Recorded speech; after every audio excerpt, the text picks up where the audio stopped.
Good morning. You're listening to the Highland Waves podcast, originating from Marshbrook Studios, located on a bank of the world-famous Margaree River in Cape Breton, Nova Scotia, Canada. I'm Pat Wall, your host. This morning, my guest in studio is Mr. Chris Bellemore, president of the 54-year-old Cheticamp Search and Rescue, a very important volunteer public service organization based in Cheticamp, Nova Scotia. Welcome to Highland Waves, Chris. Good morning, Pat. You're a Cheticamper, born and raised? Actually, I'm not. I've been in Cape Breton Island since 2010. I'm an import from Ontario. Oh, okay. So you were born and raised in Ontario, and what was the reason you came this way? Well, at the time, I guess I was working with Parks Canada. I was working at Thousand Islands National Park, and then there was an opportunity to come out to Cape Breton Island. I'd visited it when I was younger, in my early 20s, and always loved it here. So when the opportunity came up, I moved out here. Oh, nice. How long have you been associated with the Cheticamp Search and Rescue? I'm trying to think now. Probably about 6 years, I would say. Okay. I've been with Cheticamp Search and Rescue. Yeah, okay. Just kind of at the beginning of COVID, okay. I joined as a volunteer. Right. So you're now president? Yeah. I've been president. Our team has gone through a bit of a change. COVID was really actually hard on our organization and volunteers. Just being able to get together, being able to train, those types of things. And over time, our numbers kind of went down quite a bit. So I became president, and I started recruiting quite a bit in the community, bringing in a diverse amount of people to kind of help us out with some things. And I've been, I guess, president ever since that time. This is my fourth year. Okay. How many volunteers do you lead now? Right now we're at 38, which is a pretty good number for the area. A lot of those volunteers are coming from Cheticamp through the Margaree area. That's kind of the core of our membership. Okay. So most of those people have day jobs as well, or are a lot of them retired? We have a pretty good mix, I would say. We have a lot of long-time members. I think about Pat LeBlanc, that's from the area, Patrick LeBlanc. He's our vice president, and he's been with the organization since 1972 when it started.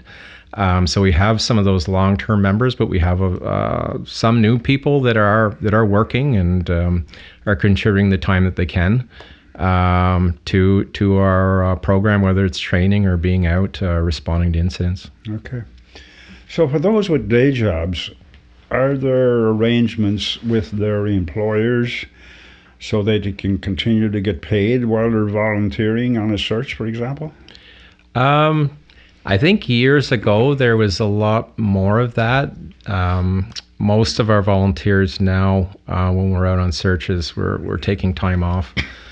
We had a pretty significant search a couple weeks ago, and within that search, I know I myself was taking vacation days to be kind of there and present. Not that the organization that I work for wouldn't contribute, but we recognize we're volunteers on the job, and try to work arrangements to be able to even just kind of be available, because sometimes it's hard to at the last minute get up and leave when you have scheduled meetings and other work going on. Yeah. What about payment for equipment and expenses when you're on training and all of that? How does that get funded?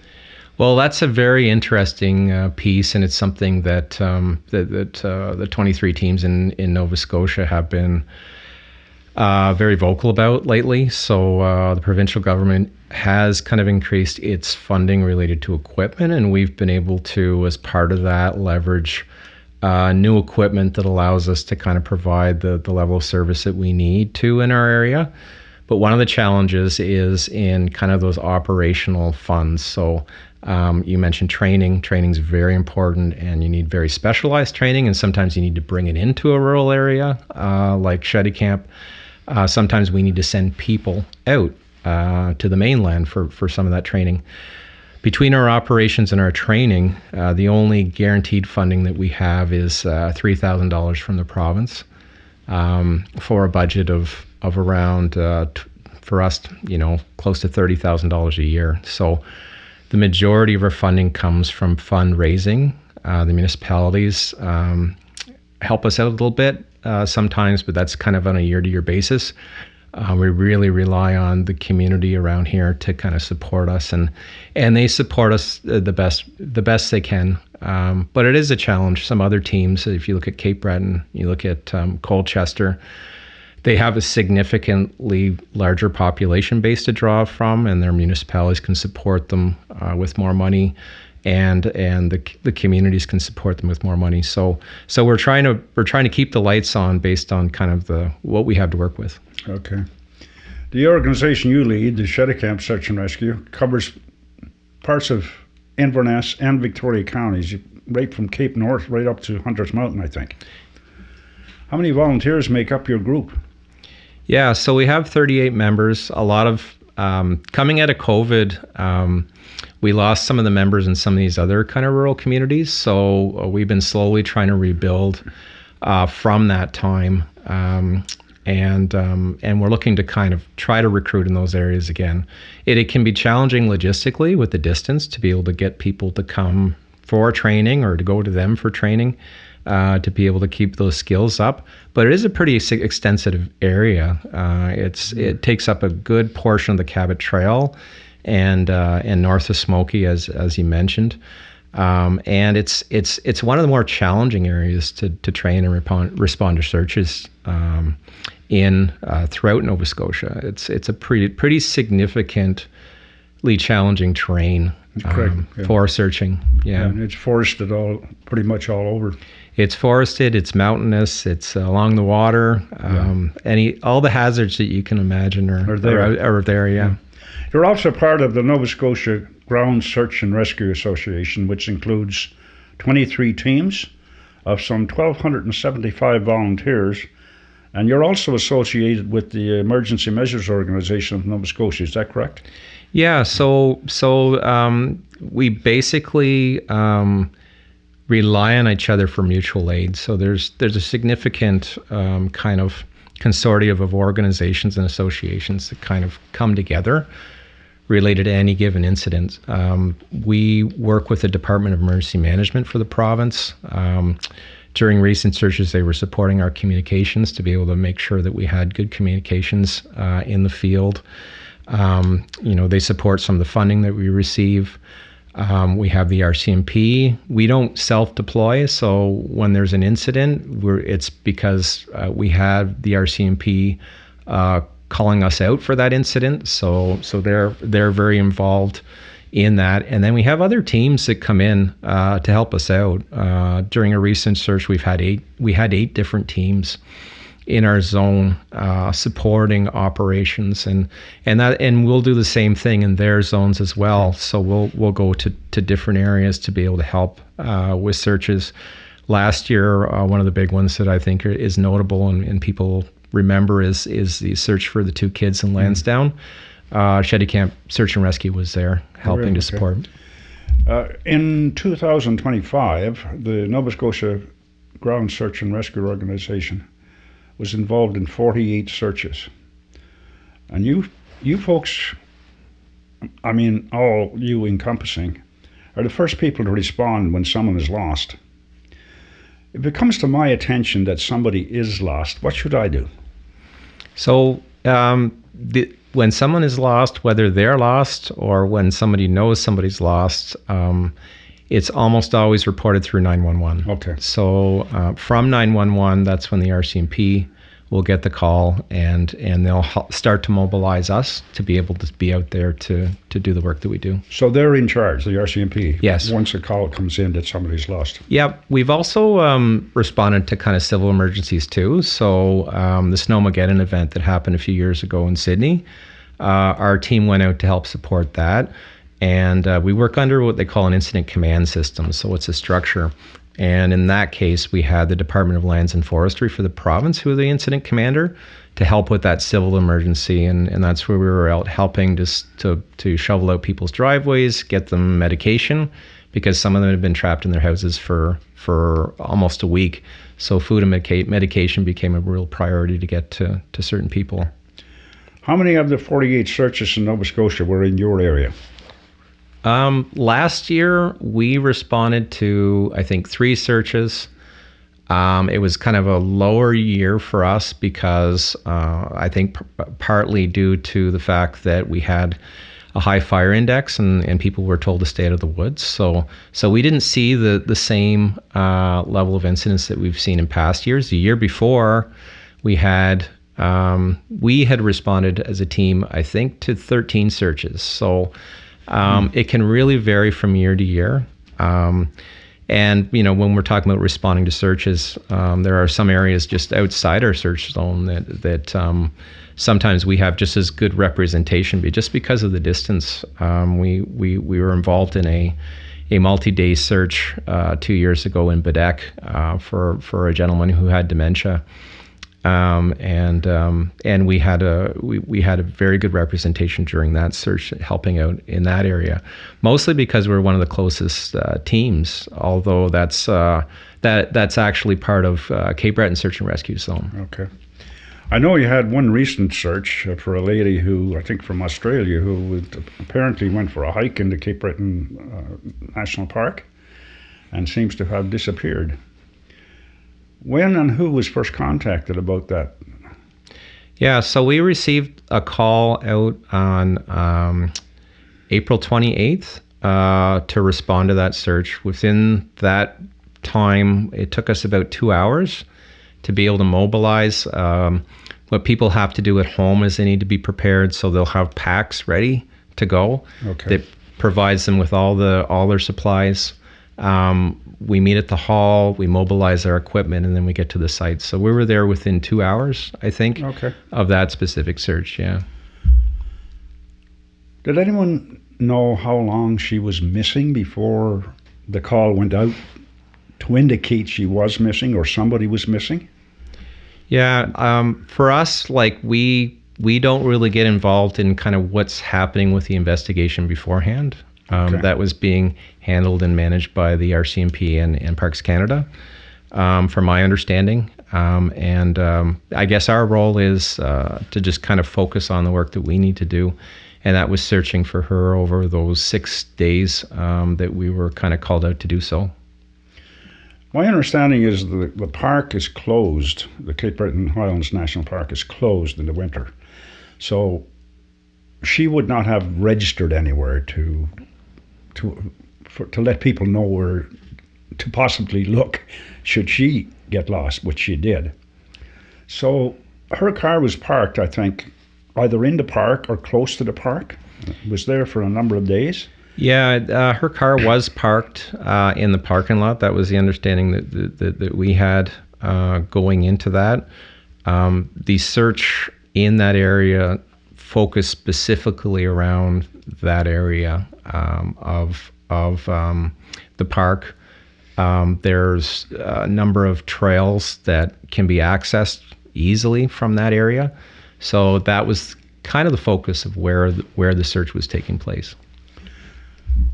Does not the park have wardens who make rounds of that area at regular times? I mean, a car sitting there for 6 days would have alerted someone, if it's in the same spot, not moved. It just seems rather unusual to me that would happen.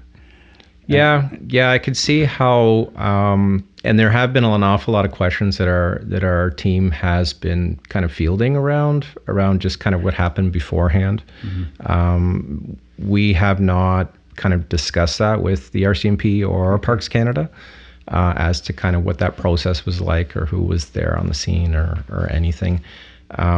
When we're out searching, we really need to focus on what we're doing. And that's using all our senses to be able to find any kind of evidence, any clues on the trails, and it's a challenge, right? When we're out there, we have both physical and mental challenges, right? With it, it's a very kind of stressful thing to be involved in. There's real challenges, I would say, for people being able to access certain areas, to be able to do some of these taskings. And my job kind of as president while I was there was just to kind of make sure, our team is doing well and that they can focus on those tasks. What was involved in that search? How can you describe that search for us a little bit? I can describe it a bit. Like it's still kind of under investigation. So I'm kind of limited in what I can share, but I can tell you that the level of support for that search was very extensive. Talking to some of our long-term members, it was probably the biggest search in our area since the formation of Cheticamp Search and Rescue, as I mentioned, in 1972. So that's going back quite a few years. We had 8 different teams on the scene. We had helicopters on the scene that were both searching from the air and transporting teams up into areas to be able to search. There was CASERA, which is the Civil Air Search and Rescue teams that were flying drones. We had people up the Cheticamp River in boats searching the shorelines. And it's like when you're in this operation, when you get more and more people onto the scene, you really need to be organized. So we had a command team typically on site that was working out of our command center, and our command center allows for communications to happen. It's tracking teams as they're going out over GPS and radio signals, so they know where they are. We have team leads that are going out, usually in around teams of 4, to go and do taskings to search areas, and there's different search techniques we use depending on the area and depending on what's tasked. And they're coming back with information that's informing where the next steps are, so where they're taking other teams out for that. So that area was searched fairly extensively, but because of how challenging it can be out there, sometimes you have thick vegetation, sometimes you have a lot of down trees. In Cheticamp, of course, you're dealing with sweat winds. There was one day where trees were falling all around us, and the command folks made the right choice to kind of pull us out early during that time. It's a lot to deal with. It's a lot. It's beyond, I would say, our team to be able to do a lot of that planning. So we had to bring in specialists from other areas, right, to do that as well. Certainly a lot involved. For sure. Most people don't understand that. That's That's why I asked the question. Should tell us what's involved. What is the deciding information, and who makes the decision to stop a search? Yeah, so we get that instruction from the RCMP. I can't speak to kind of the rationale for stopping this specific search, but I think a lot of people need to kind of keep in mind that after 6 days of searching, and I was out there every day, just how much that can wear on people, just how physically challenging it can be, mentally challenging. You think about the helicopters involved, the costs, right? The dedications of people's time, and not only that, other incidents happening in other areas, right, where you may need to be able to move those resources. It's a lot to consider. It's not a decision that's I imagine is easy for anybody, but searches do get suspended after a period of time. It doesn't mean that we won't be back out searching. That's one of the follow-up questions I have for the RCMP, is if they have any sense of maybe when we might be able to go back, we might be able to organize enough to be able to go back. These are the types of things that we're checking in on and kind of working together on to try to figure out kind of what makes sense and what the best approach is. And as well as Parks Canada, right, who have jurisdiction over that area. So, so it can be very involved in kind of making these decisions, one way or another. Any ideas of what happened to her? It's really difficult to know. What I can speak to kind of my experience out there in the terrain. So there was still snow in the Highlands, right, when we were searching. There were still some icy areas. There were still some areas where we were going up to our waist in snow. So you'd have to think about that. There's some very steep areas. There's some steep look-off areas. Sometimes in the winter, areas that may be kind of trails may not be as visible, may not be as apparent to people, right? So, I and personally myself, I'll also say that I've gotten turned around in some of those areas, in the winter. Mm-hmm. It's a challenging area. It's not easy, and people do get lost, not just her but others, right? And not speaking to her situation, but one of the things that we do as a team too is we want to advocate for people to be prepared. So we want to make sure that if you're going somewhere, you tell somebody where you're going. That's really important. Not only that, if you're out for a couple hours, make sure you're bringing stuff in case something happens, in case things go dark, or in case you get injured, right? You're more prepared, right? Different layers of clothes, things that you wouldn't really expect to have, right, when you're going out for a walk for an hour. But especially when you're out by yourself, it's so important to be prepared. Yeah, that's very important. Unfortunately, a little over a year ago, there was another unsuccessful search in the New Glasgow area. Those 2 young children, you were part of that, I think you said earlier. Yeah, we were out for that amongst many other teams that were involved in that. That's over a year ago, and they're still investigating, I guess. It's got a lot of good media coverage. Unfortunately, it's pretty negative at the moment, but they still haven't found them. If that's going to happen, it's a. Yeah, it was really unfortunate, and one of the things like with those types of searches, or the one that we just had, it really weighs on you leaving. Nobody wants to leave. Sure. We all want to have some sort of positive outcome, and it stays with you. You don't, you're always remembering these, as a volunteer, being out there, doing your best, trying to find closure for people. If you can't find somebody safe, you want to find closure for people, and you never forget. You never forget these types of searches where they're left unresolved. Okay. Well, thankfully, you folks have more good stories than you have bad ones. Perhaps you have a happy story about a search that you've been involved in? Well, I don't think I can speak to a specific incident. I've been on a number of different searches. A lot of times people find their way out. Just a couple years ago, we were in Margaree Center where a gentleman got lost. We were out for a night search, and we've done a number of night searches, and he ended up finding his way out. So, it wasn't us. But that's the thing. People do get turned around, even in on their own properties or in the backyards. And sure.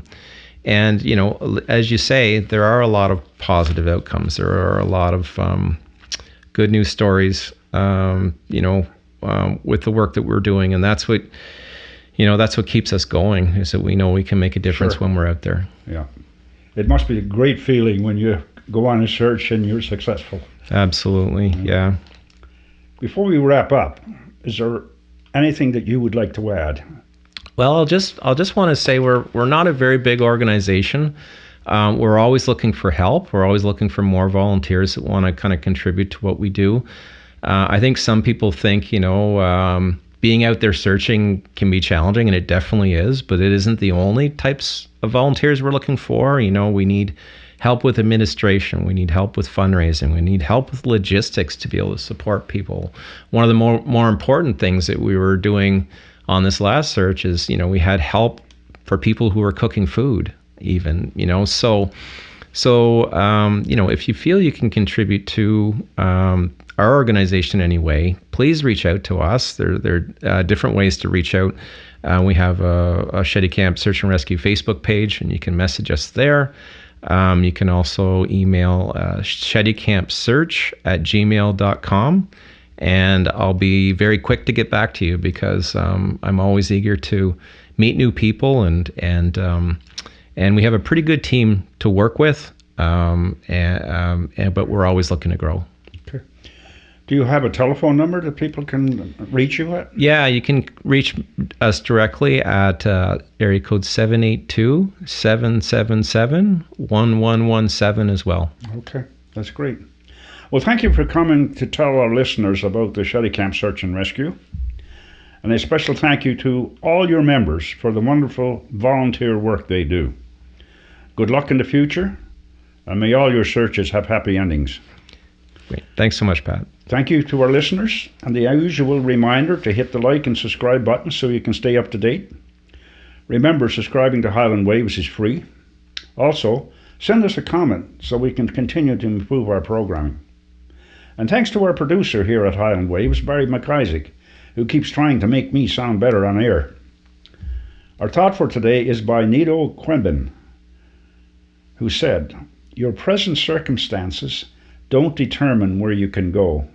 They merely determine where you start." So long for now. Pat.